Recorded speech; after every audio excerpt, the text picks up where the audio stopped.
제가 성경 관통 5권을 왜 쓰게 됐는지부터 설명을 하도록 하겠습니다. 뭐 더 잘 아시겠지만 성경이 모세부터 시작해서 마지막 저자인 사도 요한까지 성경이 약 1600년간 쓰여졌잖아요. 그죠?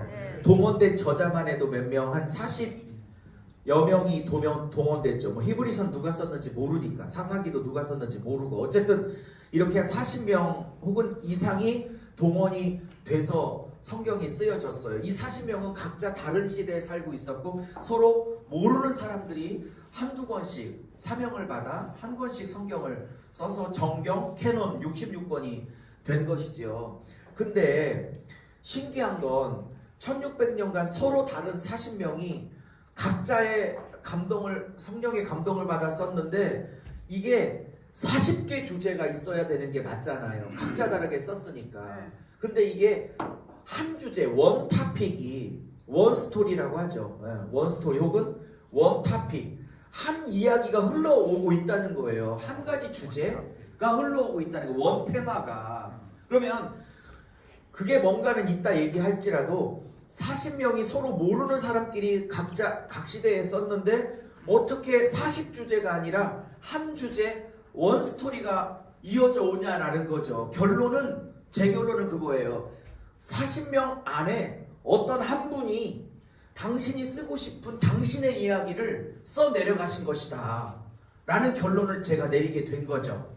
그래서 인간 저자는 40명이 동원됐지만 실제 성경의 저자는 한 분이시다. 아멘. 그래서 한 분이 한 분의 하고 싶은 한 이야기를 쓰고 계셨더라. 아멘. 그분은 누굴까요? 하나님. 성경의 진짜 저자는 누굴까요? 당연히 모든 성경은 하나님의 성령님의 하나님의 감동, 푸뉴마죠. 감동으로 번역했지만 사실은 성령님이라고 말하는 하나님의 영으로 된 것으로, 그죠? 베드로후서도 뭐라고 그래요? 모든 성경은 하나님의 사람들이 하나님에게 감동을 받아 적은 것으로 사사로이 풀면 안 된다, 이렇게 말하고 있죠. 그러니까 성경의 진짜 저자는 누구? 성령님. 성령님이 당신의 하고 싶은 당신의 이야기를 40명 안에서, 그죠? 쭉 풀어냈기 때문에 40명이 동원됐다 할지라도 실제로는 한 분의 이야기가 일관되게 흐르고 있다는 결론이 나와요. 동의가 되시죠? 아멘. 그러면 여쭤볼게요.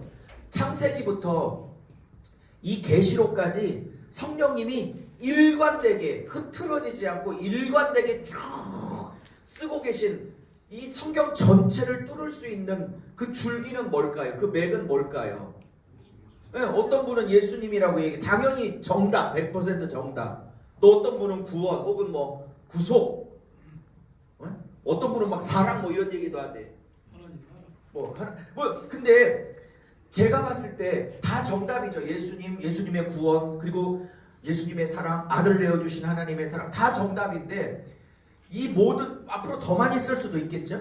이 모든 것을 한 단어로 다 포함할 수 있는 것이 있어요. 그러면 창세기부터 계시록까지 이 단어들을 다 포함할 수 있는 절대 주제는 뭐냐? 한 흐름은 뭐냐? 원 스토리, 원 타픽은 뭐냐? 뭐 동의하시다시피 저는 당연히 하나님의 나라가 성경 전체를 흘러가는, 꿰뚫는, 관통하는, 페네스트레이션하는 원 타픽, 한 이야기라고 저는 믿습니다.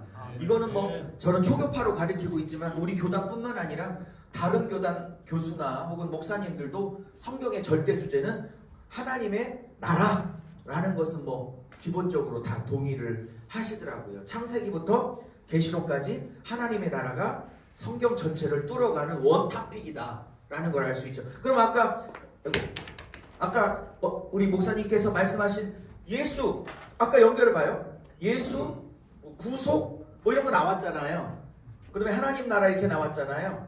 그러면 예수님이 이 땅에 피 흘려서 우리의 죄를 씻으시고 용서하시고 우리를 사단과 죄와 사망의 권세로부터 구원하신 목적은 뭐예요? 뭐 때문에 구원하셨어요? 이 예수님의 구속은 뭐를 향해 가고 있는 거예요?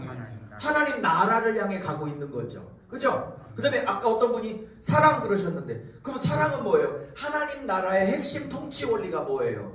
섬김과 사랑이죠. 그러니까 모든 모든 것들이 다 하나님 나라에 초점을 맞추고 있는 거죠. 그러려면 유목사 성경적 근거가 있냐 이렇게 물어보신다면 당연히 성경적 근거가 있죠. 찾진 않겠습니다. 목사님들이시니까 기본적으로 아신다고 믿고, 예수님이 이 땅에 오셔서 첫 설교가 있어요. 예수님의 공생의 첫 설교. 언제 어딜까요? 예수님의 처음 설교.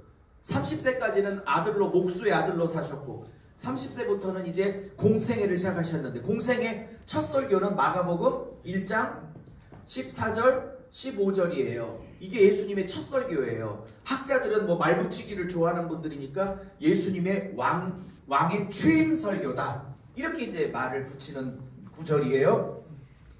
이때 마가복음 14, 15장에 뭐라고 나와요? 예수께서 갈릴리에서 돌아오셔서 뭐라 그래요?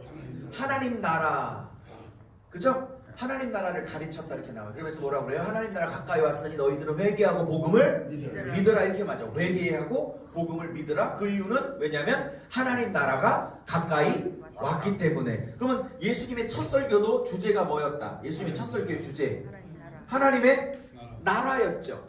그리고 두 번째, 예수님의 사역 중간 한참 예수님이 3년 반 그 사역이 절정에 이르렀을 때가 마태복음 9장 한 35절쯤 되면 예수님이 사역이 한참 중간쯤이에요. 이때도 예수님이 천국 복음, 다시 말하면 하나님 나라의 복음을 전하셨다 그래요. 그러면서 가르치셨고 고치셨다 이러면서 하나님 나라의 복음을 전하신 거죠.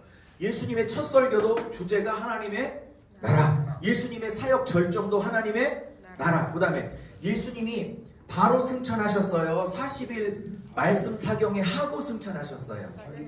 그쵸? 예수님이 물론 오순절 때문에 그렇기도 하지만 말씀 사경회를 40일 더 하고 승천하셨죠. 그때 사도행전 1장 3절 4절 1장 3절 4절에 보면 예수님께서 40일 동안 머물면서 뭐라고 그래요? 하나님 나라의 일을 말씀하시더라 그러죠. 시간 없으니까 찾지 맙시다. 하나님 나라의 일을 말씀하셨다고 그래요. 이건 예수님의 마지막 설교예요. 마지막 설교. 예수님의 마지막 사역. 그럼 한번 정리해봐요. 예수님의 첫 설교도 뭐? 하나님 나라. 예수님의 사역의 절정도 하나님 나라. 예수님의 승천까지 미루면서까지 40일 강조했던 말씀 사경의 주제도 하나님 나라. 하나님, 예수님이 40일 말씀 사경회 하면서 뭐 이 주제 저 주제 이 주제 저 주제 안 가리켰어요. 그냥 딱 하나님의 나라를 가리켰다고요. 할렐루야. 아멘. 그러면 그 당시에는 구약 성경이 있었을까요? 없었을까? 이때 죄송해요. 신약 성경이 있었을까요? 없었을까요? 없었죠. 그러면 주님이 뭘 갖고 가르쳤겠어요? 창세부터 말라기까지 뭐 구약 성경 39권을 가지고 다 하나님의 나라를 풀어 설명했다는 거지.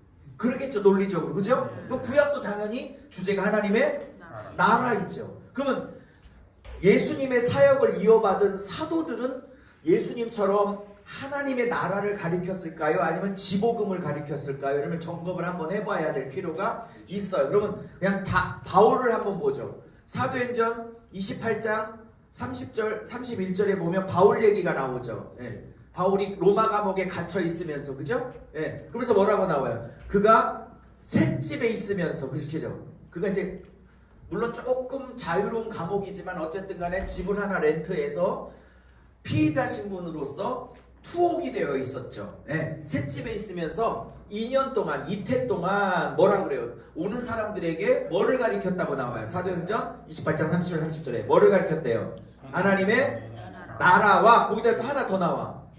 주 예수 그리스도를 가리키는데 뭐 했대요? 거침없이 담대하게 거침없이 담대하게 가르쳤대. 자, 저는 이 구절 되게 좋아하는데요. 에? 하나님의 나라를 2년 동안 오는 사람들마다 거침없이 가리켰대. 그가 어디에 있는데? 셋집에 있는데. 말이 셋집이지 지금 가택연금 상태잖아요. 일종의 감옥이죠. 로마 병사가 몇 시간에 한 번씩 교대로 지금 지키고 있는 감옥이죠. 예. 하나님의 나라를 거침없이 가리켰다는 거예요. 그러면 사도 바울의 말씀 사역의 주제도 어디에 꽂혀 있다? 하나님 나라. 그럼 예수님도 하나님 나라.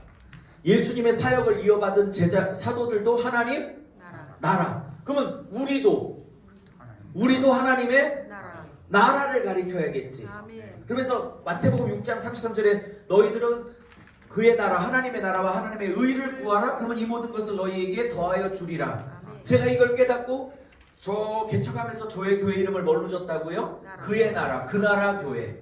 하나님 나라 세우고 싶어서 음. 전 세계 이 대한민국의 우리 침례교단에 하나님 나라 세우고 싶어서 아멘. 저는 그 나라 교회라고 졌어요. 아멘. 고쳐서. 여러분 28장 30절 30절 너무 좋은데 저는 참 은혜되는 구절이죠. 하나 걸리는 건 뭐야? 셋집이 좀 걸리긴 하는데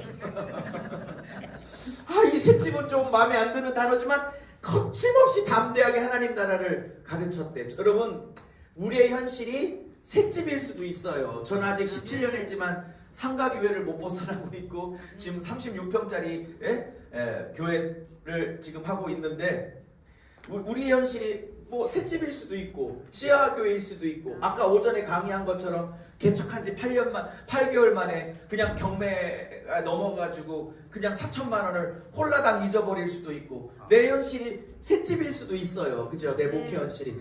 근데 이 셋집에서 우울증 걸려서 죽었다는 말이 없어.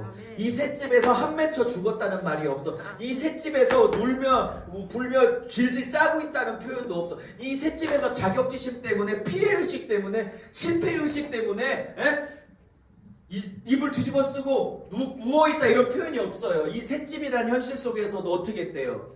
거침없이 담대하게 하나님 나라를 선포했대. 할렐루야. 아멘. 셋집에서도 타오른 하나님의 나라에 셋집에서도 하나님 나라에 대한 열정을 어떻게 막을 수는 없었다라는 거죠. 자, 그러면 이제 창세기부터 여호수아까지 가봅시다. 그러면 성경의 주제가 하나님의 나라라는 건 지금 증명이 됐어요. 그죠? 그러면 성경 전체 66권의 주제는 하나님의 나라죠. 하나님의 나라가 성경 전체의 핵심 주제죠. 그래서 창세기에서 뭐가 시작돼요? 하나님 나라가 주제는 하나님 나라니까 여기다 뭐로 쓰고 싶겠어요? 하나님 나라가 시작됐다는 게 창세기겠지. 그러면 아주 단순하게 도식화하면 이 계시록은 뭘로 쓸 수 있겠어요? 하나님 나라가 시작됐으니까 여기는 하나님 나라가 오케이 완성됐다 이렇게 쓰면 되겠죠. 아멘. 이 주제로 그러면 창세기 1장 1절에 태초에 하나님이 천지를 창조했다고 우주와 시간과 공간과 지구의 역사가 시작됐는데 이 시작은 뭐를 시작한 거야? 하나님 나라가 시작된 거지. 이 지구에, 이 우주에. 그리고 예수님이 재림하심으로 하나님 나라가 영원토록 완성되겠죠. 할렐루야. 아멘. 그러면 우리는 역사의 시점에서 예수님이 재림하기 거의 직전 이쯤쯤 부름받은 거 아닌가 싶어요. 요즘 돌아가는 꼴을 보니까. 내일 와도 하나도 안 이상해 예수님이. 아멘. 그만큼 거의 마지막 때라고 저는 생각이 들거든요. 아멘. 그러면 거의 이쯤에서 부름을 받았어요. 뭐 하라고 부름 받았어. 아까 계시록 11장 15절에 뭐라고 그랬어요? 세상 나라가 주와 그리스도의 나라가 돼요. 그죠? 네. 그리스도가 신부들과 영원토록 왕노릇할 때 세상 나라를 그리스도의 나라로 바꾸는 일에 이쯤에서 우리는 부름을 받았다는 거지. 할렐루야. 아멘. 그러면 성도들도 그렇게 가르쳐야 된다는 거야. 아멘. 그러니까 나 하나 잘 살고 나 하나 잘 먹고 내 자손 하나 잘 먹는 것에 예수 믿는 초점을 두게 하지 말고 자꾸 하나님 나라, 하나님 왕국, 하나님 통치, 하나님의 의를 자꾸 가르쳐서 아멘. 돈 벌어야 되는 목적도 그분의 나라 때문에 아멘. 내 자식을 훌륭하게 키워야 될 목적도 하나님 나라 때문에 아멘. 내 목회가 부흥해야 될 이유도 하나님의 통치와 그 나라 때문에 아멘. 자꾸 하나님 나라에 모든 초점을 맞춰줘야 신앙이 지극히 사유화되지 않는다고 아멘. 개인화되지 않고 하나님 나라를 꿈꿀 수 있게 된다는 거죠. 아멘. 하나님 나라를 가리켜야 된다. 저는 굳게 믿고 있습니다. 아멘. 그래서 하나님 나라가 시작됐고 하나님 나라가 완성돼서 신랑이신 누구? 예수 그리스도와 신부인 누구? 교회 혹은 내가 그죠? 나가 영원토록 뭐야? 왕노릇하고 뭐야? 통치하고 다스리겠죠. 아멘. 예? 이걸 꿈꾸는 거죠. 새하늘 새 땅에서. 아멘. 그럼 잘 봐요. 그냥 그냥 생각을 안 했는데 그냥 해볼게요. 갑자기 생각이 나서. 그러면 이 창세기 1장 2장에 좀 오전에는 좀 저에 대한 마음을 여실하고 제가 조심스럽게 얘기했지만 이제 오후에는 안 도망가고 계시는 분이니까 저에게 마음을 좀 열어주셔서 계신다고 믿고 아멘. 좀 편하게 얘기를 해보면 지금 모세는 창세기를 쓸 때 계시록을 염두에 뒀을까요? 안 뒀을까요? 모세는 난 안 뒀다고 봐. 모세도 시간의 역사의 한계 안에 있는 사람이기 때문에 그가 계시록에 완성될 하나님의 나라 그리고 신랑 예수 신부인 저와 여러분을 21장 22장이 그의 머릿속에 있었을까? 계시록? 없었지. 그냥 쓴 거지. 성령의 감동 안에. 근데 여쭤볼게요. 그러면 창세기 1장 2장 아담과 하와의 결혼 장면을 쓰고 계신 성령님은 모세 안에 계신 성령님은 모세는 모르지만 모세 안에 계신 성령님은 창세기 1장 2장 아담과 하와의 사건을 통해서 사실은 그는 성령님은 어디를 염두에 두셨을까요? 하나님 나라. 계시록. 여기 21장 22장을 염두에 두지 않았을까요? 맞아요. 성령님은 성령님은 모세는 못했더라도 네. 성령님은 그러면 여기 아담 신랑 여기 아담 신랑의 옆구리에서 그죠? 옆구리 갈비뼈에서 뭐가 나왔어요? 여자. 신부가 하와가 나왔죠. 아멘. 신부가 나왔죠. 네. 그리고 이 아담과 신부인 하와가 선악과 범죄하기 전까지 에덴이라는 동산을 어떻게 통치했죠. 네. 그리고 그가 왕은 아니지만 왕적 권세를 가지고 그죠? 왕 같은 제사장의 권세를 가지고 벌써 창세기 1장 2장에 왕 같은 제사장 베드로 전서 2장 8장 9절의 개념이 끌고 들어와 있는 거예요. 그죠? 아멘. 무슨 말인지 이해 네. 아멘. 되시죠? 네. 그러면 여기서 이 에덴을 왕적 대사를 가지고 통치하고 왕노로 타는 거죠. 물론 실제 왕은 하나님이셨지만 왕적 권세, 왕적 제사장이 돼서 통치하고 대리로 다스리고 있는 거죠. 지금 이렇게 되는 거죠. 네. 그러면 이 이야기를 쓰고 있는 성령님은 한 가정 얘기를 쓰고 싶은 거야? 아니면 이걸 통해서 모세는 의도하지 않았더라도 모세 안에 계신 성령님은 이 두 사람의 연합을 통해서 왕적 권세를 가지고 에덴이라는 그죠? 이 동산을 통치하고 왕노릇해서 모든 피조물을 오케스트라의 컨덕터가 돼가지고 다 찬양을 왕에게 하나님께 올려드리는 지휘자로서의 그 사명을 감당하고 있는 것처럼 그죠? 네. 이 과정을 통해서 나중에 신랑 예수가 그죠? 피 흘려 사신 신부들이 새 에덴에서 옛 에덴에서가 아닌 회복된 새 에덴에서 그죠? 네. 왕노릇했던 것처럼 여기서도 왕노릇하고 아멘. 왕이신 하나님 앞에 그죠? 네. 찬양하는 것을 말하고 싶은 거 아닐까? 성령님은 맞아요. 맞습니다. 아멘. 그러니까 창세기 1, 2장을 쓰신 성령님은 이미 머릿속에 계시록 21장, 22장을 어떻게 성경을 해피엔딩으로 끝나야 될지 성령님의 머리 안에는 다 들어와 있다 이거지. 아멘. 그래서 1, 2장을 쓰기 시작한다 이거지. 아멘. 성령님은 아멘. 모세는 거기까지 못 봤다 할지라도 아멘. 이연사 이렇게 생각합니다. 아멘. 이연사.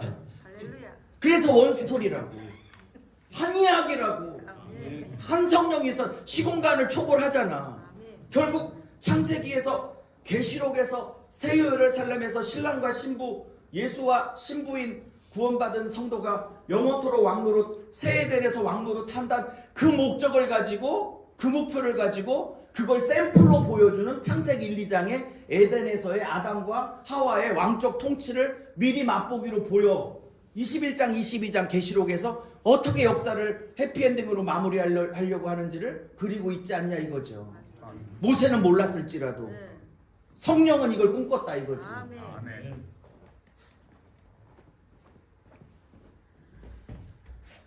그래서 옆구리에서 나왔다는 것도 참 의도가 깊어요. 여러분 갈비뼈가 세요, 정강이뼈가 세요.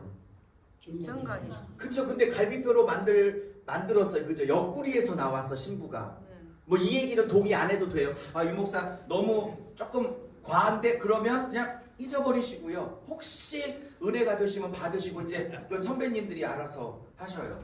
많은 뼈 중에 왜 옆구리에서 갈비뼈에서 신부를 취했을까라는 거예요. 이건 지극히 저 개인적인 생각이니까 여러분이 판단하시죠. 지금 한 가정 만들었다는 얘기를 하려고 하는 게 아니라, 그죠? 예? 지금 이 얘기하고 싶은 거잖아요. 예수가 그 옆구리에서 흘리실 물과 피로 만들어질 신부 얘기를 하고 싶은 거잖아, 성경이. 예수가 무슨 역할을 하고 있는지, 예수가 어떻게 신부를 만들어내는지를 말하고 싶은 게 성경이잖아요. 그러면 그 옆구리에서 물과 피를 통해서 신부가 나왔잖아. 그래서 옆구리에서 지금 신부가 나오고 있는 거잖아요. 지금 창세기에서. 신부를 어떤 식으로 만들어낼지에 대한 복선이 깔려 있다 이거지. 더군다나 아담이 깊이 잠들었다 이렇게 말해요. 구약성에서 잠들었다는 건 때로는 죽음을 의미할 때도 있거든요. 꼭 그런 건 아니지만. 무슨 말인지 이해하세요? 아멘. 결국 예수 얘기하려고 하는 거예요. 창세기 1장부터 계속. 아멘. 무슨 말인지 이해하시죠? 네. 자, 그럼 이제 본격적으로 가봐요. 자, 그러면 저는 성경이 한 권이라고 굳게 믿고 있는 사람입니다. 그렇다면 성경이 한 권이다. 한 분이 쓰신 한 권의 책이다. 사람만 40명 동원됐지. 이거를 말하는 이론서는 수십 권이 있어요. 국내 저자, 해외 저자 다 통해. 근데 문제는 뭐냐? 제가 저 5권을 왜 썼냐면 그런 이론서 말고 실제 66권을 한 권처럼 실제로 보여주는 책이 있냐를 몇십 년을 기다렸어요. 안 나와. 그래갖고 승질나서 쓰기 시작한 게 저 책이야. 동기가 혈기야.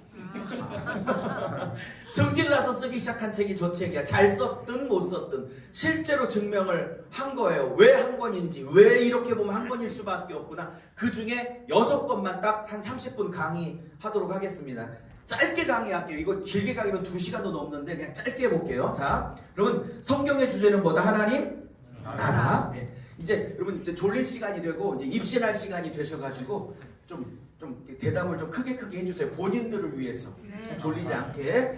자, 여러분 나라가 이렇게 이 나라라는 히브리어는 말쿠트예요. 말쿠트.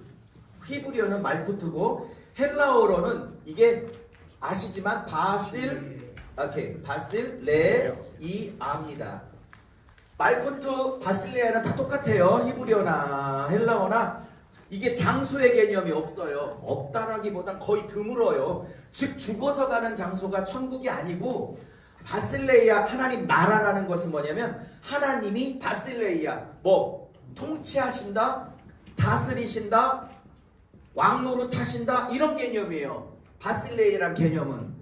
오케이. 그럼 우리가 주기도문에 주의 나라 임하옵시옵으면 그러면 빨리 죽어 천국 가겠다는 뜻이 아니라 내 삶 속에 주의 통치와 다스림과 왕노릇이 임하시옵소서 나는 순종하며 사는 백성입니다 라는 게 전제되고 있는 거죠. 아멘. 할렐루야. 아멘. 그래서 하나님의 나라는 뭐다? 하나님이 통치하신다는 거야. 그러면 우리가 받고 있는 복음은 그냥 복음이야? 하나님 나라의 복음이야? 하나님 그러면 마태복음과 요한복음에서 예수님이 복음을 전하셨다고 그래요? 하나님 나라의 복음을 전하셨다고 그래요? 나라의 꼭 저자들은 하나님의 나라의 복음을 전하셨다고 그러지 복음 전하셨다고 안 해요. 성경에. 그가 전했던 굿뉴스 복음은 하나님이 너를 통치하는 게 굿뉴스야 이런 얘기야요. 아멘. 그럼 하나님 나라의 복음을 전하셨다는 건 저는 복음 유목사에게 복음 예수 믿는다는 게 뭐냐라고 저한테 질문을 하신다면 저는 이렇게 질문해요.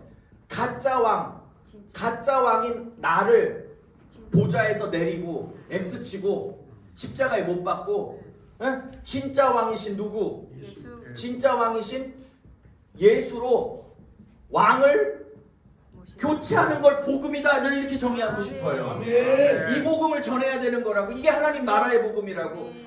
너가 주인 되어서 네 삶을 네가 통치하는 가짜 복음을 버리고 진짜 왕이신 하나님의 통치를 받아 순종하여 살 때 영육간의 축복이 넘쳐날 것이다 를 전하는 게 진짜 복음이 맞다고. 예수 믿으면 무슨 대박 친다, 예수 믿으면 로또가 터진다, 예수 믿으면 갑자기 만병이 통치가 된다, 예수 믿으면 갑자기 막 100평에서 300평 된다 이런 거짓 복음 전하지 말고. 아멘. 요. 죄송합니다 선배님 앞에서 이런 싸구려 거짓 복음 전하지 말고 진짜 복음. 아멘. 진짜 복음. 맞습니다. 진짜 복음 전해야 되는 거 아니냐고. 아멘. 그래서 유목사에게 복음이 뭐냐? 예수 믿는다는 게 뭐냐? 팔자 고치는 게 아니라 왕교체하는 거라고. 아멘. 왕교체하는 거라고. 아멘. 주인 바꾸기, 왕교체. 이게 진짜 복음 아니냐고요. 아멘. 어떤 분이 그래요. 그랬더니 제가 전국 세미나니까 장로교 어떤 목사님이 쉬는 시간에 유 목사님 너무 은혜를 받았대. 너무 복음이 좋대. 근데 이렇게 하면 사람이 뭐요? 이렇게. 그 목사님은 복음이 뭐냐 아니냐 이런 게 중요한 게 아니라 좋아 인정을 하는데 저걸 갖고 교회가 모일까? 여기에만 초점이 있는 거야. 그래서 제가 뭐라고 그랬길래요? 몰라요. 몰라요. 그래서 이거 갖고 사람이 모일지 안 모일지는 내 관심이 아니야. 그냥 나는 바른 복음을 전하고 있느냐 그것만 관심이 있는 거지. 이거에 대한 결과로 사람을 모이게 할 건지 안 모이게 할 건지는 그냥 주님의 주권이에요. 아멘. 대형교회 하고 싶어서 대형교회 하는 것도 아니고요. 열명교회 하고 싶어서 열명교회 하는 게 아니고요. 그냥 하나님의 주권이에요. 아멘. 만명교회 성도님 설교 여러분보다 못해요. 여러분이 훨씬 뛰어난데 10명일 수도 있고요. 아멘. 여러분보다 설교가 훨씬 못한데 10,000명일 수도 있는 거예요. 아멘. 그냥 주권이에요. 할렐루야. 여러분 실력과 관계 없어요. 아멘. 제가 아는 목사님 중에 우리 지방인데 너무 훌륭하고 너무 설교 잘하시고 유튜브 보니까 그리고 만나보면 인격도 너무 훌륭하셔. 근데 20명을 못 번호선하고 있어. 주여. 그렇게 모든 걸 다 갖췄는데 그건 주권이에요. 그냥 아버지. 저는 하나님 20명 갖고 마무리라 그러면 평생 20명. 너 50명 갖고 평생 마무리 50명. 너 10명 갖고 평생 10명. 너 10,000명 갖고 말해 평생 말. 그냥 하나님이 시편에 하나님이 내게 재어주신 지경은 아름답도다. 아멘. 그냥 거기에 만족하고 사는 거예요. 아멘. 그리고 내가 몇 명 끄드러 모았냐가 목적이 아니라 나는 예수가 전한 그 복음을 나도 똑같이 전했냐를 하나님이 나한테 물을 거지 몇 명 끄드러 모았냐를 물으실 건 아니기 때문에. 아멘. 요. 네? 이해하시죠? 아멘. 자 그러면 이제 딴 얘기 그만하고 저 인간 언제 창세기에 있는 이런 눈빛인데 빨리 할게요. 자 그러면 자 하나님 나라는 여러분 나라의 3요소는 뭐예요? 네, 우리 중학교 때 들어 나라의 3요소 뭐죠? 국민, 주권, 영토죠. 그럼 성경은 요거를 조금 바꿔 쓰죠. 국민은 뭘로 바꿔 써요? 오케이, 백성이란 말로 바꿔 쓰고 영토는요 땅이란 말로 바꿔 쓰죠. 주권은요 왕이란 말로 바꿔 쓰죠. 시편 145편에 내가 이스라엘의 왕이다 라고 표현을 하시죠. 나는 이스라엘의 왕이다 이렇게 표현하세요. 왕 145편 왕이신 나의 하나님 이렇게 나오잖아. 왕이신 하나님이라고. 아멘. 그죠? 왕. 그래서 왕, 땅, 백성 이 3요소가 하나님 나라의 3요소예요. 그건 3요소가 다 중요한데 여러분 이 중에서 제일 중요한 요소가 땅일까요? 백성일까요? 왕일까요? 왕. 제가 그래서 왕을 가운데 쓴 거예요. 히브리 문화 표현에 중요한 건 항상 가운데 쓰게 돼 있으니까 가운데 쓴 거고요. 그러면 한번 따라해 보세요. 졸리니까. 그 땅에 그 백성이 왕에게 순종하면 시작. 그 땅에 그 백성이 왕에게 순종하면 이 나라는 복을 받을 것이로되 시작. 이 나라는 복을 받을 것이로되 그 땅에 그 백성이 왕을 거부하면 그 땅에 그 백성이 왕을 거부하면 이 나라는 패망한다. 이 나라는 패망한다. 그죠? 이게 하나님 나라 형통과 패망의 원리예요. 아멘. 그죠? 그러면 신명기는 뭐예요? 그 신명기를 한마디로 말하면 너희들 가나안 땅에 들어가서 그죠? 내 백성들아 우상 숭배하지 않고 오직 여호와만 왕으로 섬기고 이걸 사랑하여 명령과 규례를 지켜 행하면 내가 복 주겠다. 이게 신명기죠. 아멘. 근데 너희들이 가나안 땅에 들어가 내 백성이 왕이신 하나님 나를 밀어내고 우상을 숭배하면 이 나라는 패망한다. 그게 사사기죠. 아멘. 그게 사사기죠. 아멘. 그죠? 예, 이렇게 되는 거예요. 그래서 왕땅 백성. 자 그러면 왕땅 백성이란 주제를 가지고 한번 갑시다. 그럼 창세기. 그러면 이게 한 권이라면 이어가야겠죠. 드라마처럼. 출애굽기, 레위기 써볼게요. 민수기, 신명기, 여호수아, 사사기까지?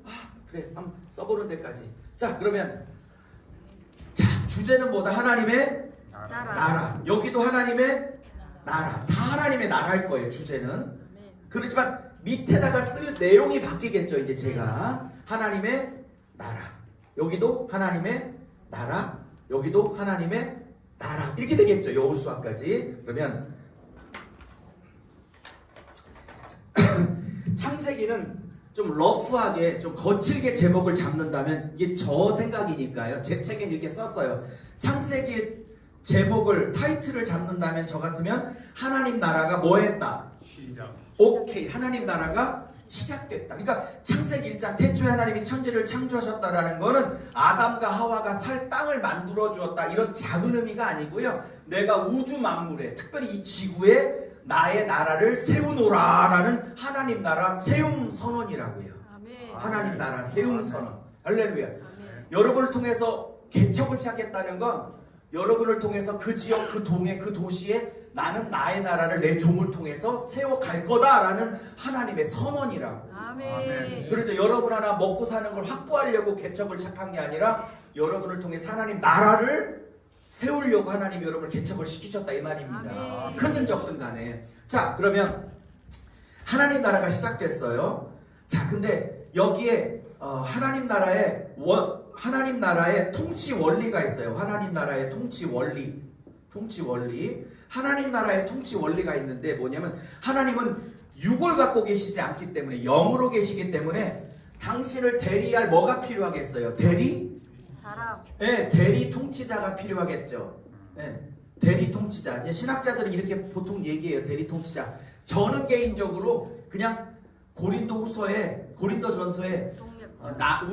너희들은 하나님의 밭이요, 우리 바울과 바나바는, 아볼로는 뭐 하나님의 동역자니라는 표현이 있거든요. 고린도전서에. 그래서 동역자란 말을 되게 좋아하고요. 사도 바울은 로마서나 디도서에서 뭐라고 하냐면, 바울이 즐겨 쓰는 표현은 우리는 하나님 나라의 뭐야? 상속자니라는 거예요. 그러면 오늘은 설명할 시간이 없겠지만 이 상속자라는 개념은 동역자라는 개념하고는 또 다른 개념, 더 깊은 개념이야. 시간이 될는지 모르겠지만 어쨌든 이 세 가지는 같은 얘기를 하고 있는 거죠. 그 사람이 누구였어요? 아담과 하와. 예, 아담과 하와였죠. 예. 자, 근데 이 아담과 하와는 누구 형상대로 만들었어요? 하나님.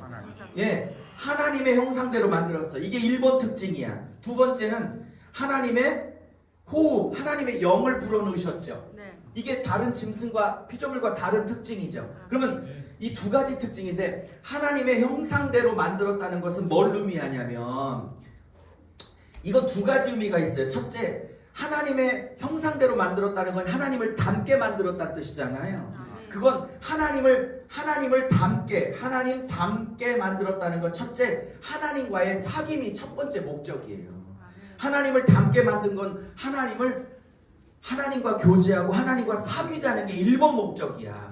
근데 1번 목적뿐만 아니라 2번 목적도 굉장히 중요해요. 뭐냐면 이건 뭐냐면 사명인데 뭐냐면 하나님을 나타내야 돼. 나타내고 하나님을 드러내야 될 사명이 있어. 왜냐면 하나님은 영으로 계시고 육으로 안 계시기 때문에 피조물들이 하나님을 인식할 방법이 없어요. 그러면 누가 하나님을 드러내야 되냐면, 아담과 하와의 말과 행동과 성품과 인격을 통해서, 그죠? 그의 지혜를 통해서 뭐를 드러내야 돼? 보이지 않는 하나님을 드러내야 될 사명이 그에게 있는 거죠.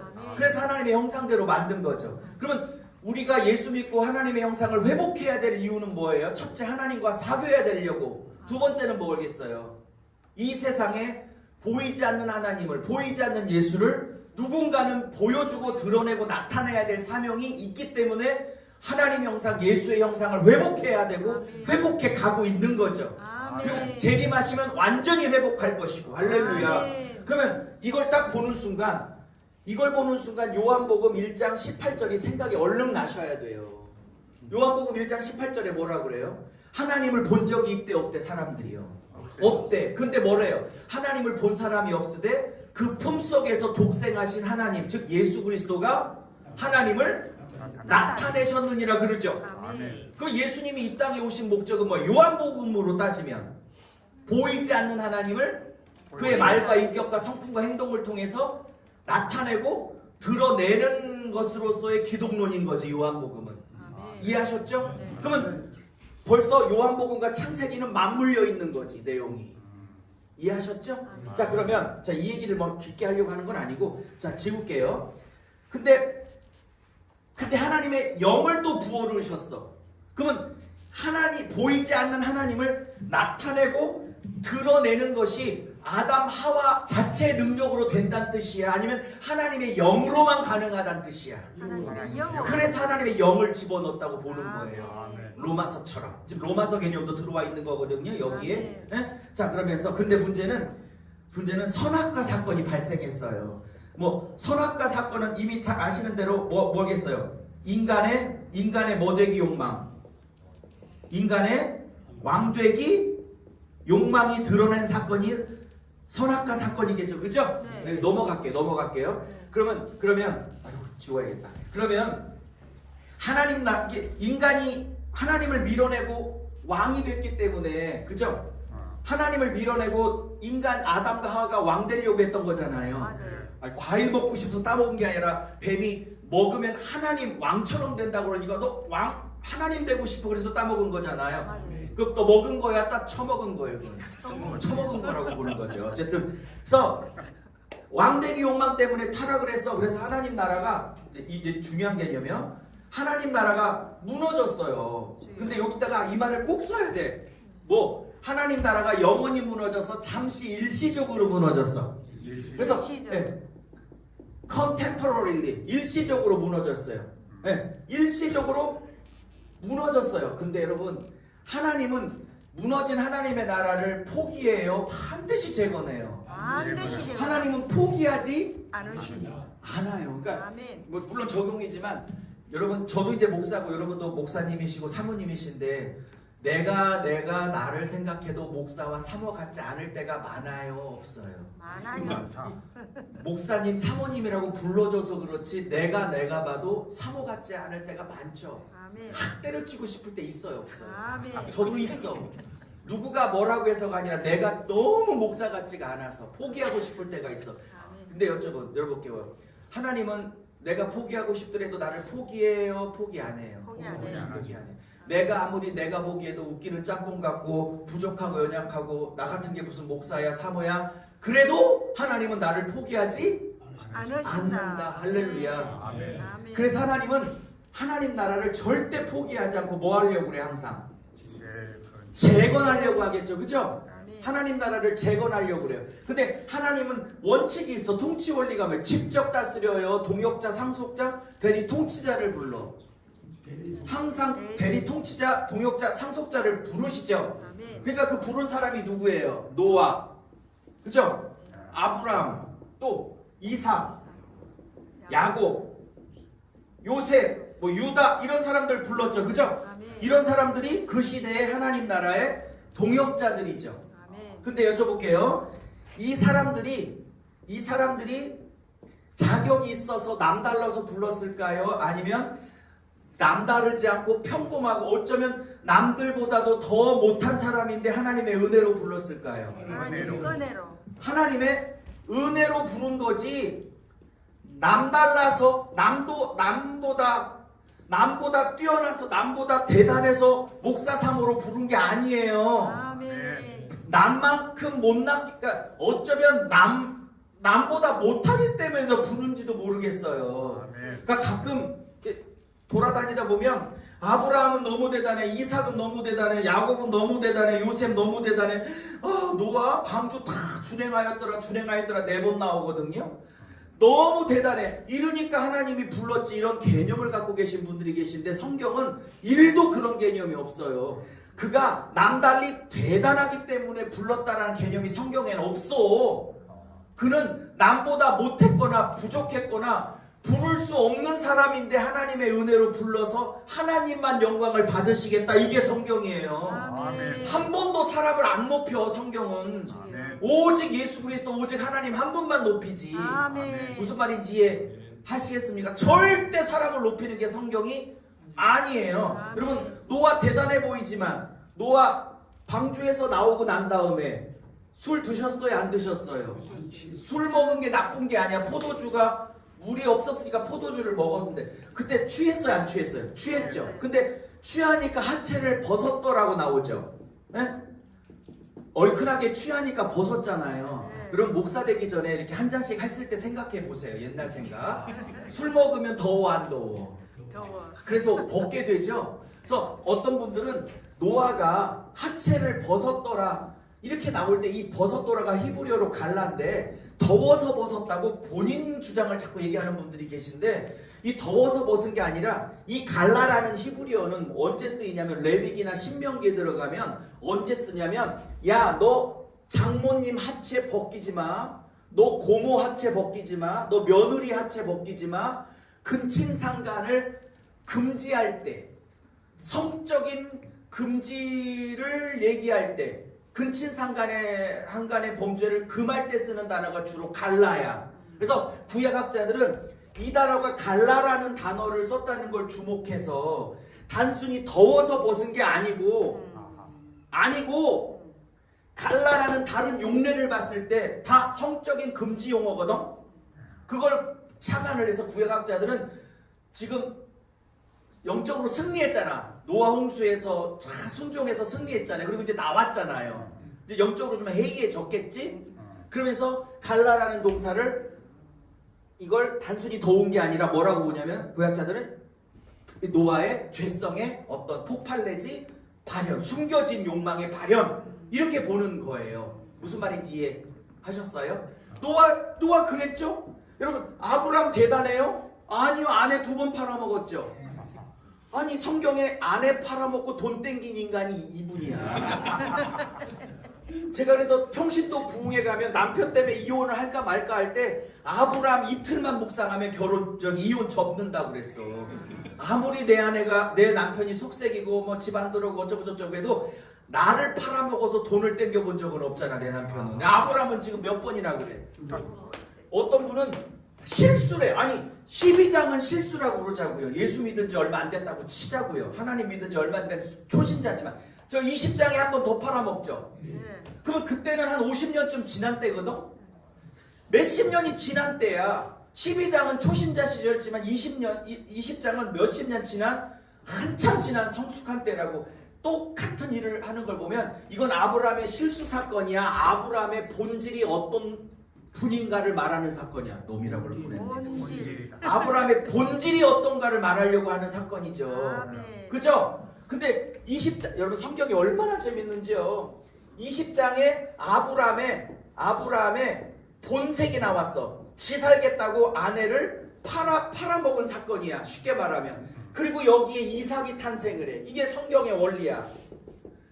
아브라함이 이런 인간이야. 그죠? 그래놓고 21장에 하나님의 축복이 넘쳐. 이렇게 이어가 문맥이.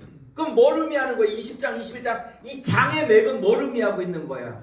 도저히 받을 수 없는 이 축복을 받을 수 없는 죄성과 본색과 연약함이 있음에도 불구하고 하나님이 그럼에도 불구하고 뭐를 주시더라 그에게?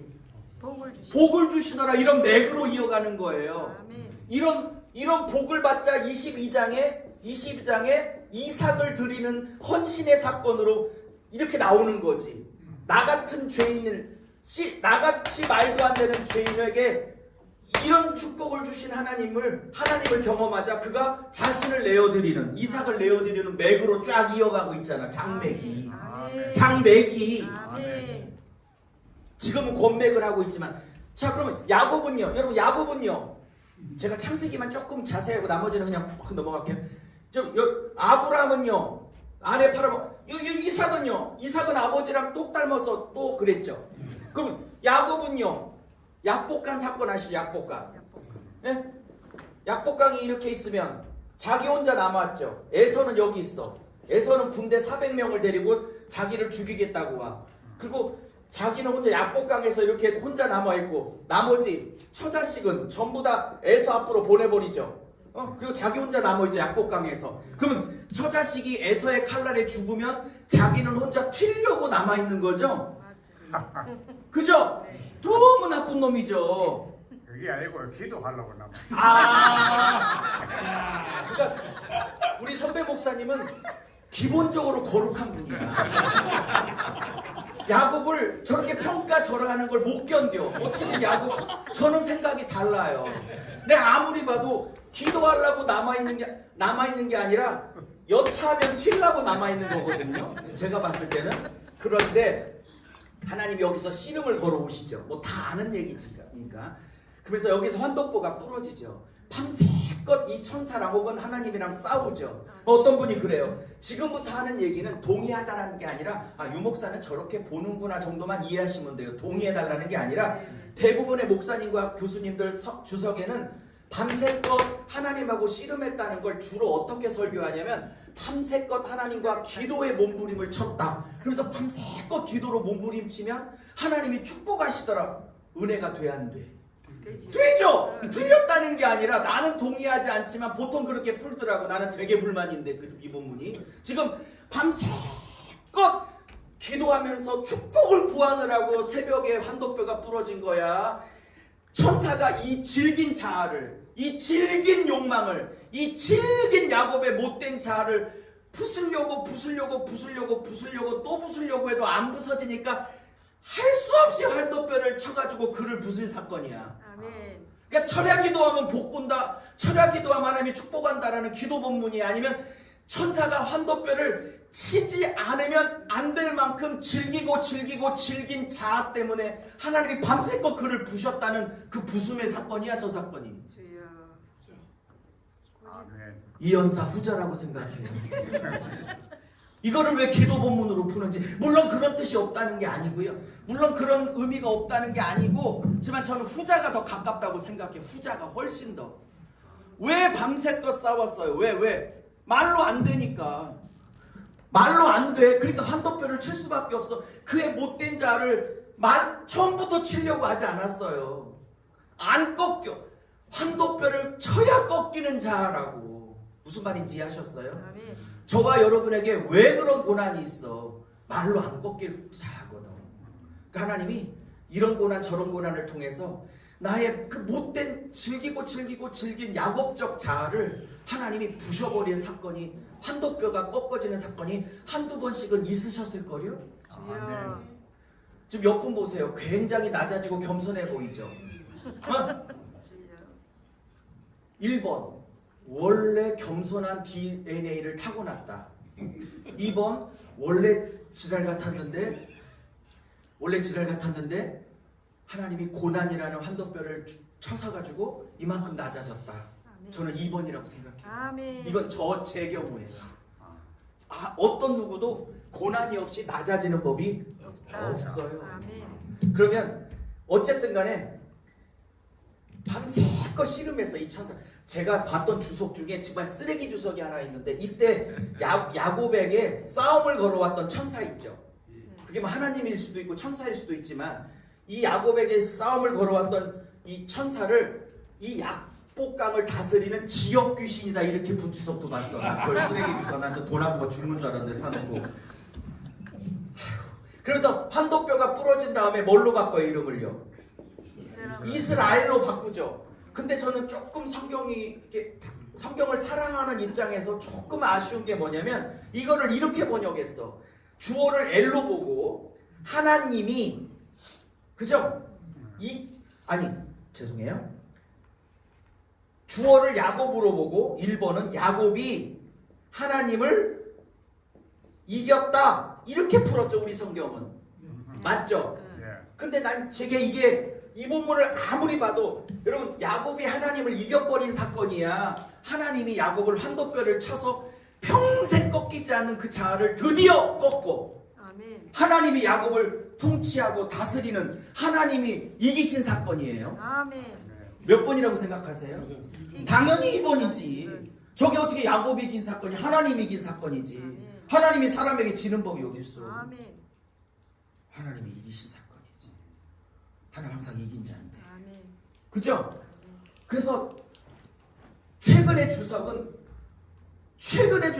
모든 구약학자가 우리나라뿐만 아니라 외국의 모든 구약학자가 저처럼 해석해요. 저는 옛날부터 2번이라고 생각했거든요. 근데 이 생각이 맞는지 안 맞는지를 확인하려고 수십 권의 창세기 주석을 다 훑어봤어. 최근 주석들을 다 저처럼 해석해.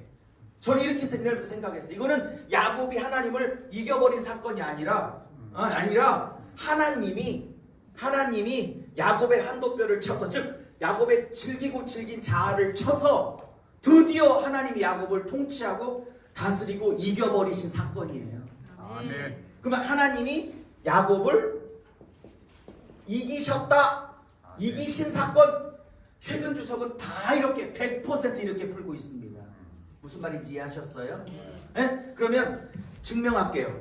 왜 아브라함의 첫 번째 아들 이름이 뭐예요? 이스마엘이죠. 그러면 이스마엘을 해석이 뭐예요? 이거 애를 목적으로 봐요, 주어로 봐요? 하나님이 들으셨다. 이스마엘의 고통의 숨소리를 들으셨다, 이렇게 되는 거죠. 여기도 지금 애를 뭘로 봤어? 목적으로 봤어, 주어로 봤어요?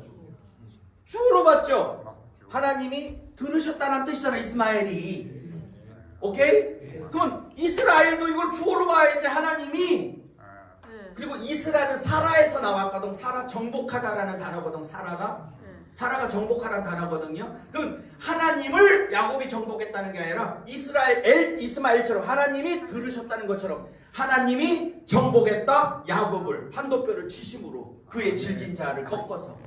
이거는 밤새껏 기도하고 철야 기도하면 하나님이 복 주신다는 그런 단순한 본문이 아니라 질기고 질긴 야곱의 자아를 하나님이 한도뼈를 부러뜨려 드디어 야곱이라는 거짓말쟁이, 뒤통수 잡는 자, 뒤꿈치 잡는 자라는 이런 사기꾼에서 하나님의 통치를 받는 자로 드디어 바꿨다라는 거지. 이게 이스라엘 나라의 민족의 이름이 된 거 아니겠어요?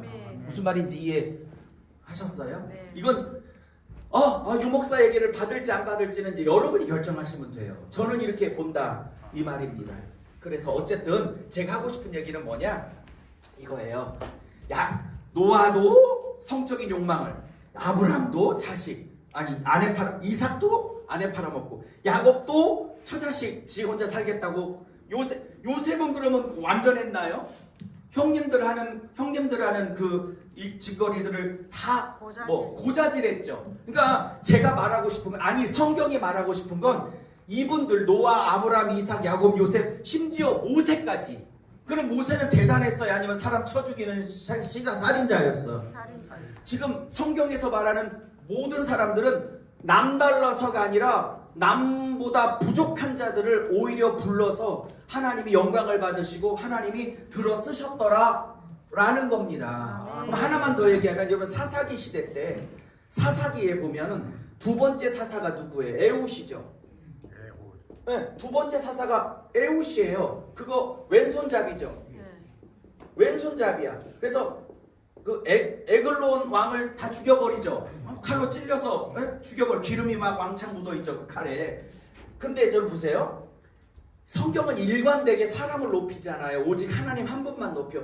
부족한 자를 들어 사용하셔서 당신만 영광 받으시는 하나님.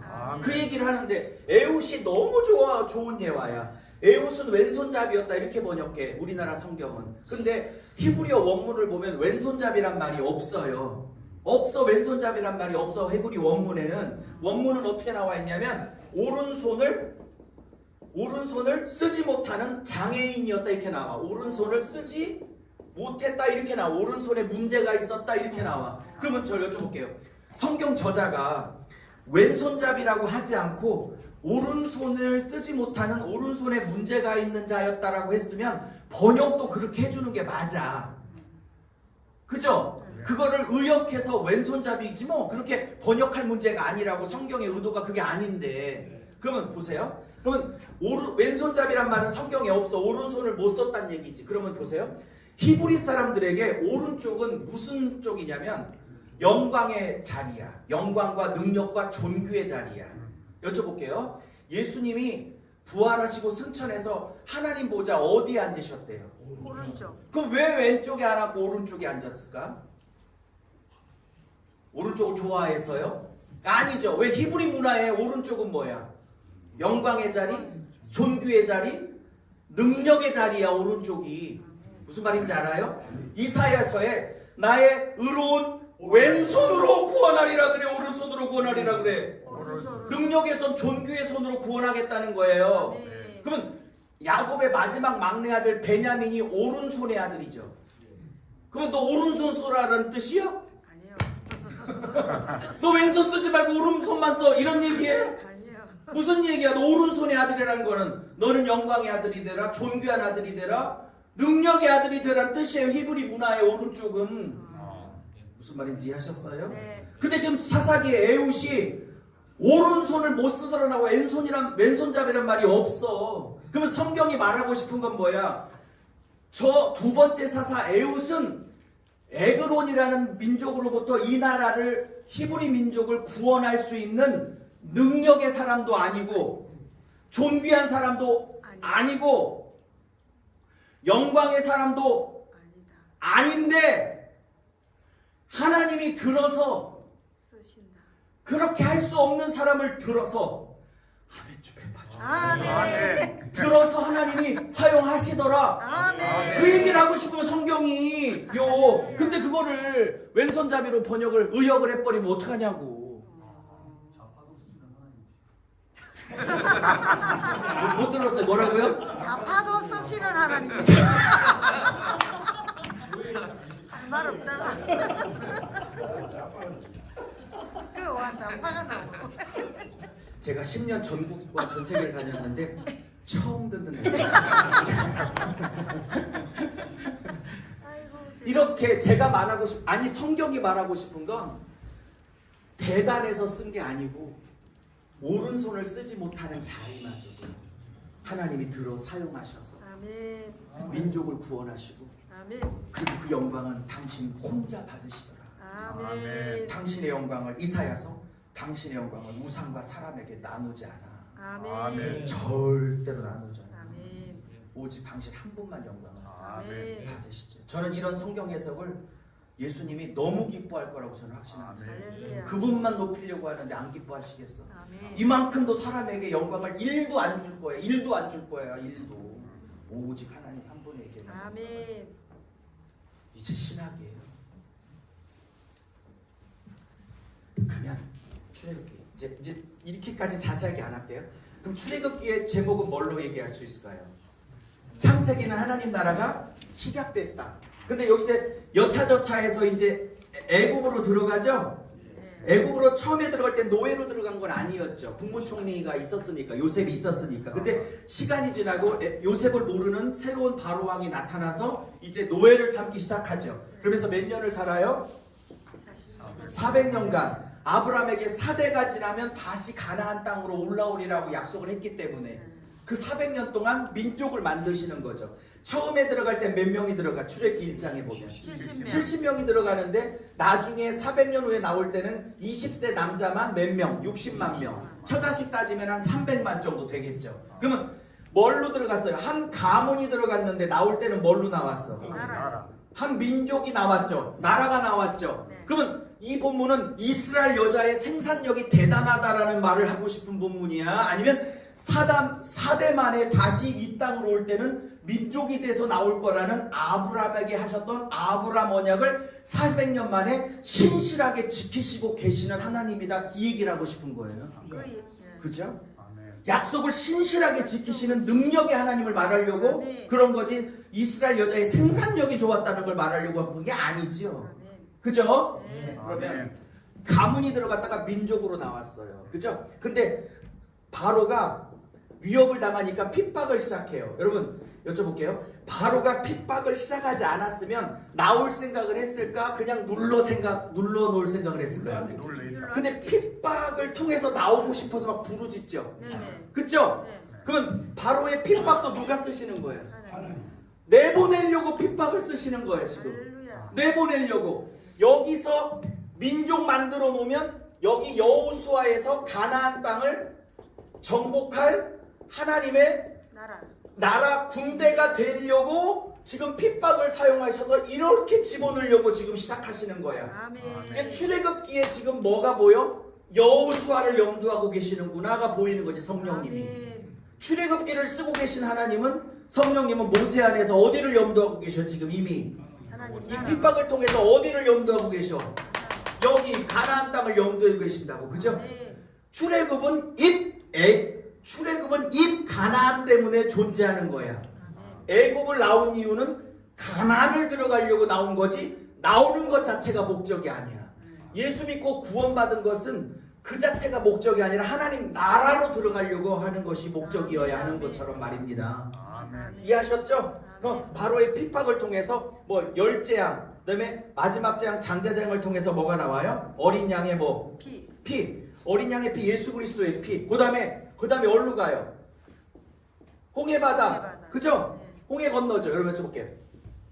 고린도전서 10장 2절에 가면 바울이 홍해바다 건넌 사건을 어떻게 푸냐면 이렇게 풀어요. 10장 2절에 너희 조상 이스라엘 백성이 모세에게 속하여 하늘과 구름 사이에서 세례, 침례를 받고, 이렇게 말해. 침례를 받고. 아멘. 맞죠? 그러면 바울이 이해하고 있는 홍해 도화 사건은 기적이 아니면 그리스도 안에서의 침례야. 침례. 그죠? 그럼 침례라는 건 뭐죠? 예수 안에서 죽고 죽고. 예수와 함께 새 생명으로 태어나는 걸 침례라고 그러죠. 아멘. 그러니까 이스라엘 백성이 홍해로 쑥 들어갈 때는 예수 안에서 죽는 거고, 홍해를 통해서 쑥 광야로 나올 때는 예수 안에서 다시 살아난 침례 사건이죠. 아멘. 그게 바울이 이해한 홍해 도화 사건이지. 아멘. 그러니까 홍해 도화를 기적으로 보지 않고 구속사적인 사건으로 본 거죠.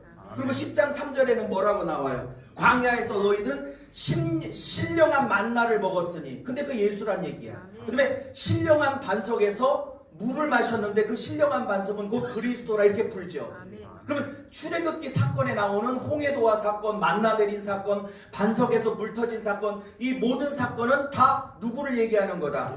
예수 그리스도를 얘기하려고 나온 사건이다, 이렇게 말하는 거죠. 철저하게 예수 사건으로 다 풀고 있잖아, 바울이. 탁월하게. 그죠? 네. 그래서 예수 얘기를 하고 있는 거예요. 그러면 정리해 봅시다. 그럼 출애굽기는 뭐예요? 하나님 나라, 백성이 주제야. 아까 왕땅 백성 중에 백성이 주제야. 그럼 백성이 주제니까 백성을 구원해서 뭐 할 거예요? 백성을 구원해서 하나님 나라 백성 만들기가 주제겠죠. 아멘. 그러면 레위기 가요. 좀 이제 시간을 너무 많이 써서 레위기 빨리 끝내볼게요. 자, 레위기. 자, 그럼 레위기의 주제는 뭐라고 쓸 수 있을까요? 창세기는 하나님 나라가 시작됐다. 출애굽기는 하나님 나라 백성을 어린 양 예수의 피로 구원하고 예수와 함께 죽고 사는 침례 사건을 통해서 하나님 나라 백성을 만들었다. 그죠? 그러면 여기부터는 이제 하나님 나라 백성이 된 거야. 그죠? 특별히 시내산에서 하나님 나라 백성임을 선포했고, 아멘. 예, 그러면 이 시내산 얘기를 안 했네. 여기 그러면 이제 시내산에 이렇게 왔죠. 여기가 시내산이죠. 여기서 10계명을 주시죠. 1계명부터 4계명까지는 하나님 계명, 5계명부터 10계명까지는 이웃 계명. 그죠? 핵심은 뭐예요? 하라는 거 하고 하지 말라는 거 안 하면 누구를 닮는다는 뜻이야. 예, 하나님을 닮아갈 수 있다는 게 10계명이니까, 그러니까 10계명은 하라 하지 말라라는 무거운 짐이 아니라고 신명기에 얘기하죠. 네. 신명기에서 계명은 절대로 무거운 짐이 아니래. 왜? 하라는 거 하고 하지 말라는 거 안 하면 누구를 닮아가는 거야? 하나님 닮아가는 거야. 그래서 시내산 언약을 왕과 백성의 언약이 아니라 부부 언약이라고 보죠. 아멘. 왜? 호세아 선지자가 뭐라고 말해요? 옛 광야에서 나는 너희들의 뭐가 되었다? 남편이 되었고 너희들은 나의 아내가 되었다고 호세아가 풀죠. 이사야와 예레미야 선지자도 이 시내산 언약을 주종관계의 언약이 아니고 왕과 백성의 관계의 언약이 아니라 부부 언약이었음을 예레미야, 이사야, 호세아 선지자가 명확하게 단어로 얘기하고 있다고. 남편과 아내의 법이라고. 아멘. 무슨 말인지 하셨어요? 네. 그러면 여기에서 1계명이 나 외에 다른 신을 두지 말라는 것을 부부 언약으로 이해해야만 이해할 수 있어. 왕과 백성의 언약이 아니라, 주종관계의 언약이 아니라. 이때 나 외라는 단어가 이게 알파 님이란 히브리어를 쓰고 있는데, 이 R이라는 것은 영어로 before야. before. 파님은 얼굴이란 뜻이야. face. 그러면 나 외에 다른 신을 두지 말라는 거 원문을 따지면 내 얼굴과 남편인 내 얼굴과 아내인 네 얼굴 사이에 다른 놈 얼굴 섞지 마 이런 뜻이거든. 아멘. 내 눈동자와 네 눈동자 사이에 다른 거 섞지 마. 아멘. 이런 뜻이란 말이야. 저 원문이죠. 저거는 부부 언약으로만 풀어야 가능한 거예요. 아멘. 그래서 아니 제 얘기가 아니라 호세아서 이사야서 예레미야 그러면 분명히 신해산 언약을 이걸 반드시 부부 언약으로 풀고 있잖아요. 왜 그러시죠? 맞죠? 아멘. 아 읽어보셨죠? 네. 그러면 이건 하나님 닮기라고요. 그러면 아멘. 레위기는 뭐냐? 레위기는 뭐냐? 저는 이렇게 봐요. 레위기를. 그러면 레위기는 하나님 나라 백성이 주제인데 하나님 나라 백성이 뭐라는 거야? 거룩하라. 거룩하라는 거예요. 그래서 아멘. 레위기에 제일 많이 반복되는 구절이 뭐냐면 내가 거룩하니 너희도 거룩하라. 그러면 이 거룩이가 히브리어로 카도시인데 이게 분리되다 철저하게 구별되다라는 뜻이야. 아멘. 세상과 죄와 분리되고 구별되어야 될 이유는 뭐냐? 내가 하나님의 아내니까, 아멘. 하나님의 신부니까, 아멘. 여호와의 신부니까. 그래서 여러분 5대 제사 번제, 소제, 화목제, 속건제, 속죄제, 네. 그다음에 7절기 유무초, 나속초 앞장만 땄어요. 네. 7절기 이게 5대 제사는 하나님과의 사귐을 얘기하는 거고 아멘. 7절기는 이웃사랑의 실천이야. 이웃사랑의 실천 또 감사. 아멘. 하나님께서 곡식 주신 것에 대한 감사를 이웃사랑으로 표현하는 절기야. 왜? 물론 일주일짜리도 있고 하루짜리도 있지만 저 절기 속에는 대부분 일주일인데 다 나그네, 과부, 고아들 불러다가 종들도 다 불러다가 다 쉬게 하고 그 곡식으로 열매로 다 같이 먹고 즐기는 절기가 바로 7절기야. 이해하셨죠? 아멘. 근데 그 하나님이 곡식 주시고 열매 주신 걸 감사하는데 다 불러다가 먹여. 그러니까 하나님께 진정한 감사를 이웃사랑으로 열매를 맺는 거라고요. 아멘. 그러면 이게 핵심이야. 레위기에. 그러면 5대 제사는 하나님과의 사랑, 아멘. 7절기는 이웃사랑. 하나님 사랑, 이웃사랑이 바로 십계명이잖아요. 아멘. 이러면서 하나님을 닮아가라는 거야. 닮아가. 아멘. 그러니까 여기도 하나님을 닮아가라는 거야.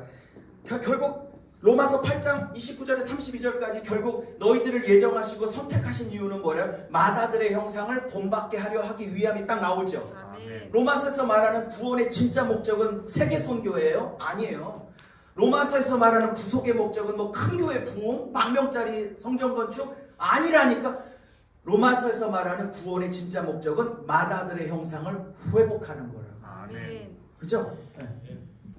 그래서 레위기는 하나님 나라 백성이 거룩하라는 거예요. 자, 그 다음에 책이 뭐예요? 민수기죠. 아이고 칸이 부족하네.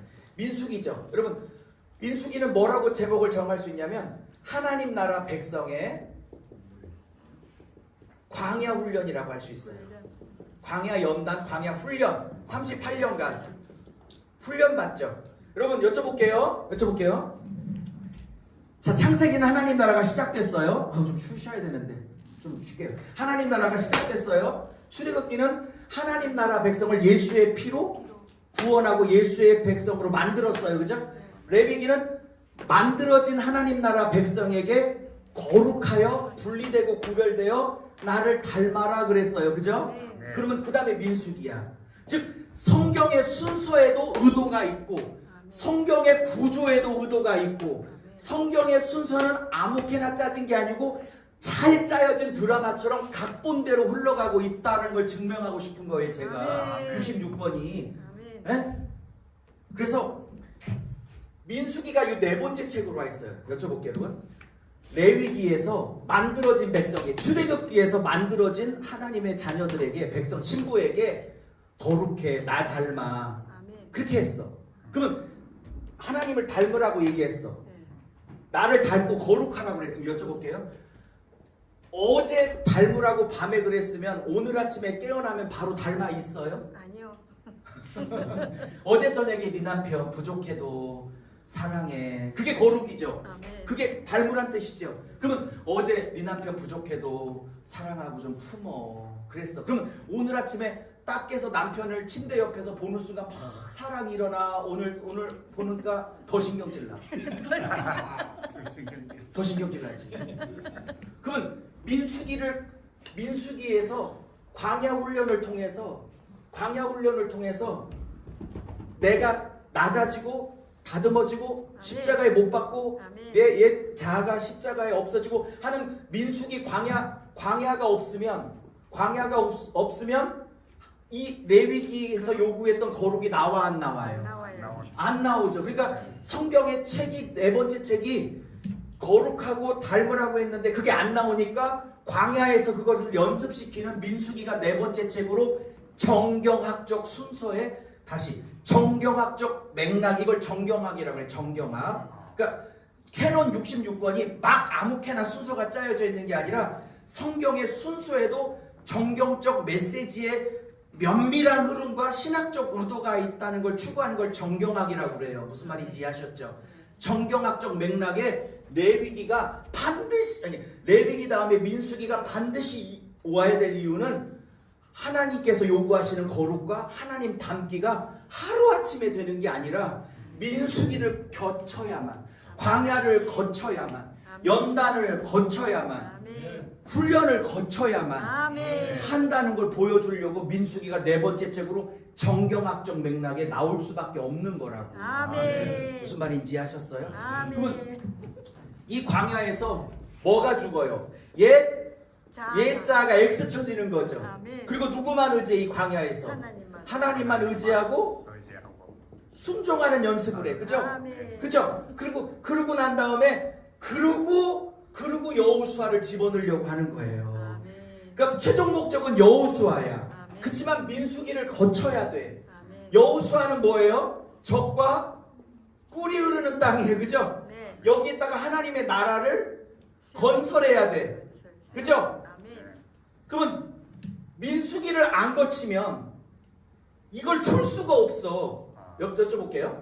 여러분, 레위기까지는 하루만, 그러니까 어떤 학자가 이런 얘기를 했어요. 이스라엘, 잘 들어보세요. 제가 한 얘기가 아니고 어떤 학자가 한 얘기인데 너무 은혜가 됐는데, 이스라엘 백성이 애굽을 나올 때는 하루밖에 안 걸렸대. 맞죠? 그죠? 어린 양의 피로 새벽에 확 도망쳐 나왔잖아요. 근데 이런 말 했어. 그 학자가 이스라엘 백성이 애굽을 나올 때는 하루밖에 안 걸렸지만 그 다음 말 이스라엘 백성 안에 애굽을 없애는 데는 40년이 걸렸다 그랬어요. 아멘. 다시 이스라엘 백성이 애굽을 나올 때는 하루밖에 안 걸렸지만 이스라엘 백성 안에 있는 애굽 사랑, 애굽같이 애굽 동경을 없애는 데는 몇 년? 40년. 그러니까 우리가 예수의 피로 단번에 구원을 받았지만 우리 안에 세상 사랑, 야고보서 얘기예요. 요한일서 얘기예요. 예?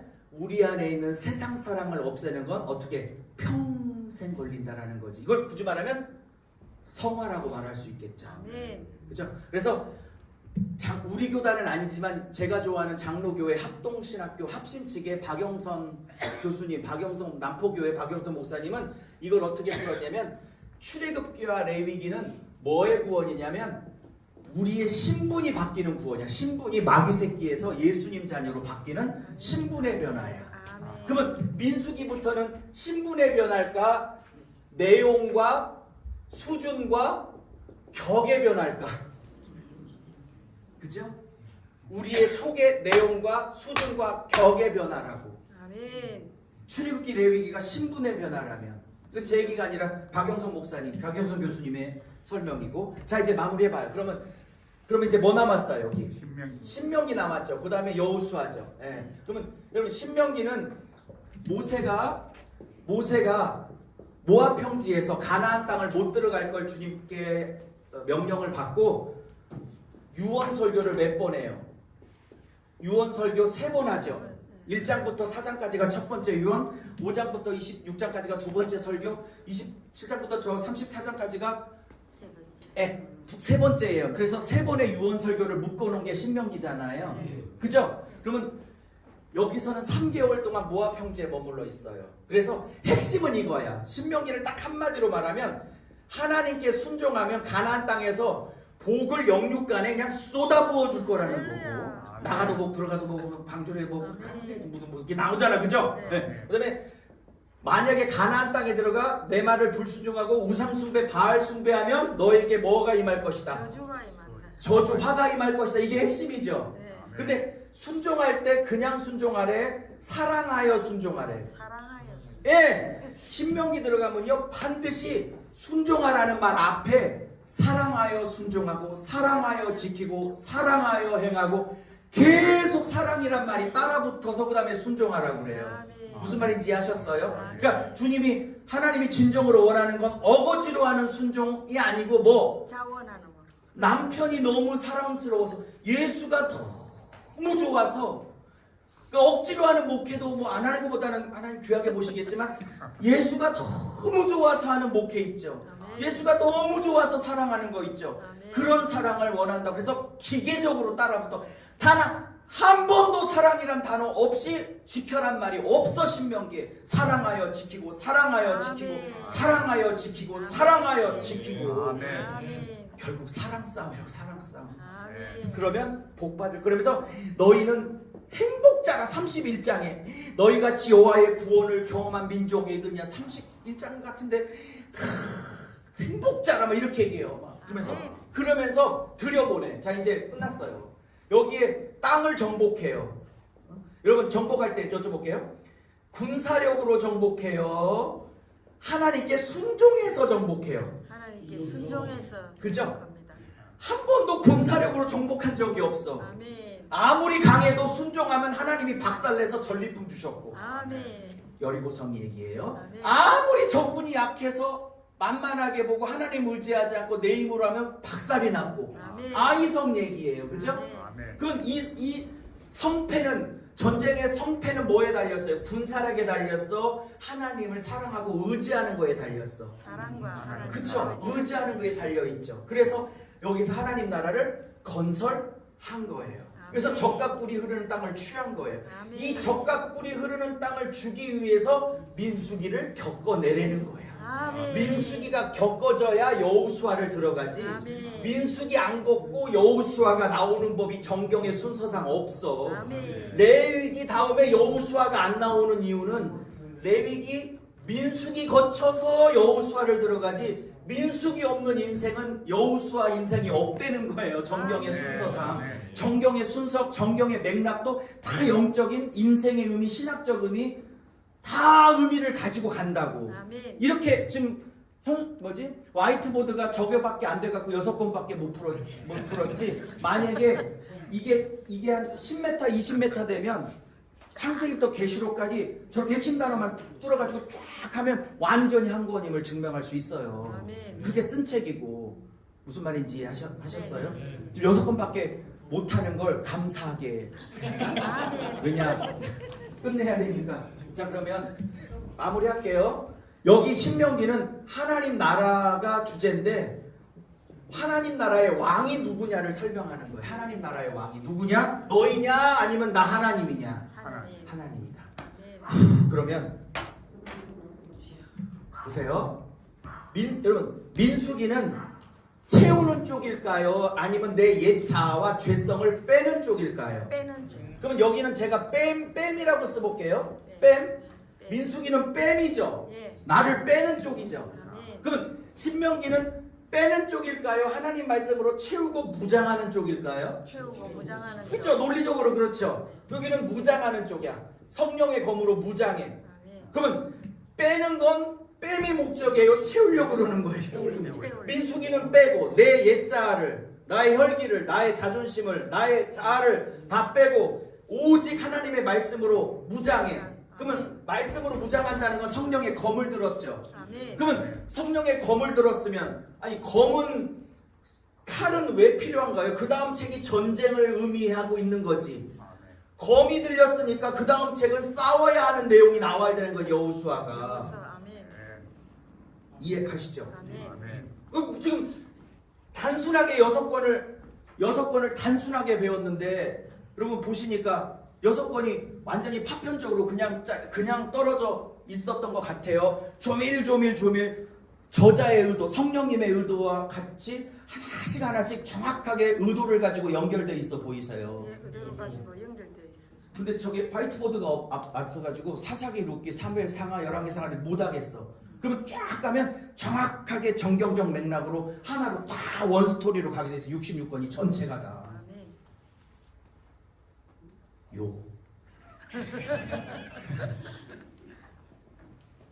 제가 갈등하고 있어요. 그냥 인사드리고 여기서 끝낼까? 한번 쉬었다가 신약 한 10분, 15분만 해드릴까? 근데 이건 여러분의 눈빛을 보니까 반반이야. 지금 오른쪽 눈동자는 좀 쉬었다가 신약이라도 좀 배우고 싶은 마음이 오른쪽 눈동자, 왼쪽은 이미 거의 이제 입신 상태셔서 그만했으면 좋겠다 이런 게 있어서 이건 집행부에게 맡겨 드리도록 하겠습니다. 저는 뭐 해도 되고 저는 그만해도 되고 상관없어요. 전 이렇게 하죠, 여러분. 16분인데 제가 40분은 넘지 않을게요. 5분만 쉬었다가 바로 모여주시면 한 20분만 해서 3시 40분에 끝내면 어떨까요? 좋습니다. 괜찮으셔요? 네. 네, 그렇게 하겠습니다. 고생하셨습니다. 네, 감사합니다.